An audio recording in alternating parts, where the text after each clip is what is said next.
सच्चै कस्तो लाग्यो तँलाई एकदम रमाइलो छ एकदम के भन्छस् त मान्छेलाई अब यहाँ आएर आऊ भन्छस् कि जाऊ भन्छस् कि आउनुपर्छ एकचोटि फेरि 2-3 चोटि आउनु पर्यो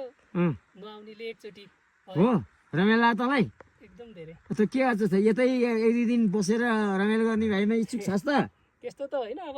2-4 वर्षमा एकचोटि आइरहने के गर्छ ससुराली यहीँ बनाउँछस् त गुम्बा बनाउँछ भने म साथीरामसँग कुरा गर्छु त्यो बिस्तारै हो बिस्तारै हो ल ठिक छ अब तँ के गर भने कसैलाई नभन तँ एउटा आइडिया बनाएर गर्लफ्रेन्ड बनाएर आइज है ल हुन्छ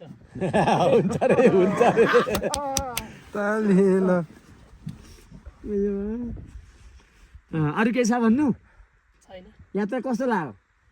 अलि अप्ठ्यारै थियो आउँदा त अब यहाँ आएपछि चाहिँ डराइस कहीँ डर लाग्यो लाग्यो राति हिजो लाग्यो डराइस लास्ट टाइम हो र ए पहिला चाहिँ लागेको थिएन गरम त डराएको होइन मोटो मात्रै कामेको पुलिसले अत्ताइदियो नि त हो ल ल ठिक छ ल अब के गर्छस् अब हेलमेट लाउँछस्